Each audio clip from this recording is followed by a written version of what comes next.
We women need more women like you to speak up about this injustice. This one says, I want to praise and commend you for your bravery and strength for coming forward and paving the way for other women who are experiencing a horrible situation. Gretchen Carlson reading just a small sampling of the letters she's received since becoming cast unwittingly in the role of warrior for women against workplace sexual harassment. This one really caught my eye because it's from a father. Here's what he says. I can point my daughter to you and tell her, you see what this woman did?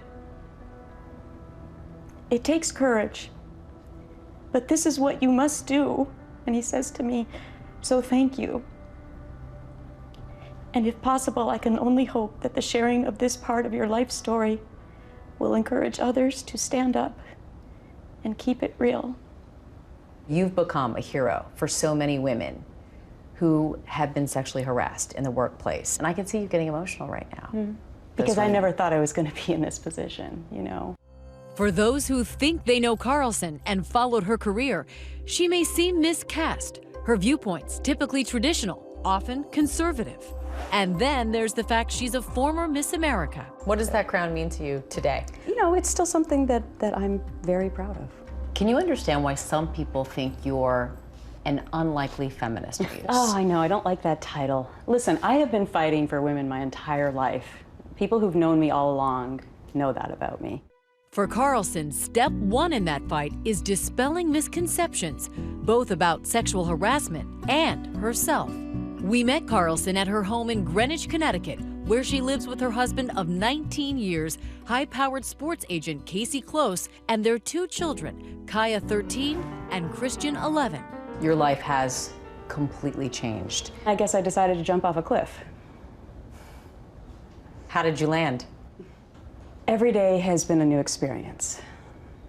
But to understand how Carlson found herself at that precipice, it helps to understand where she got that strong sense of self. Raised in Anoka, Minnesota, a suburb of the Twin Cities, best known for being the Halloween capital of the world, she was, by her own admission, a very precocious little girl. Tell me about your childhood. It was an idyllic upbringing. My grandfather was the minister at the Lutheran Church. My dad owned a car dealership in town. My mom was the consummate volunteer. I grew up thinking that I could be anything I wanted to be in this world because my mom told me that every single night.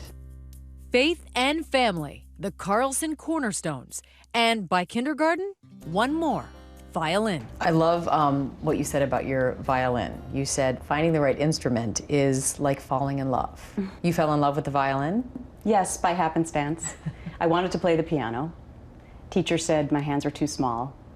So really, it was a fluke that I ended up with the violin. She was a natural. By age 13, playing solos with the Minnesota Orchestra. And she didn't just excel in music. Carlson was also a straight-A student, graduating top of her class. How important was that to you, to be the best? I think that's just the way that I had lived my life, was trying to excel at everything that I tried to achieve.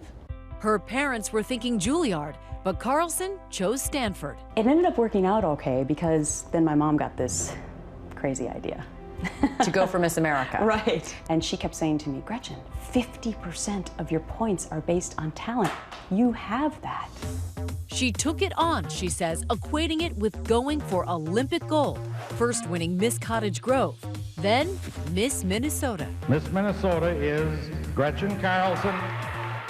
Then, in Atlantic City at 22, she wowed the crowd with her performance of Sarasat Zagunarweisen.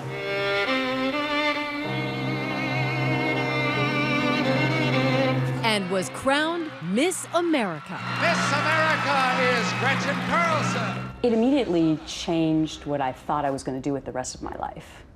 The turning point? This cameo on a bloopers and practical jokes show. Problem was, Carlson didn't know the joke was on her. And our next practical joke victim was not all that easy to victimize. So it was Dick Clark and Ed McMahon. And it was a week after I had been crowned Miss America. And it was some complicated satellite system. And I was just supposed to be there on stage to introduce it. Little did she know the Miss America co-hosts were in on the ruse. Now, our accomplices were Gary Collins and Marianne Mobley, and they really, really made it work. They got called off the set. Emergency phone call, Gary's microphone doesn't work. Suddenly I'm there by myself.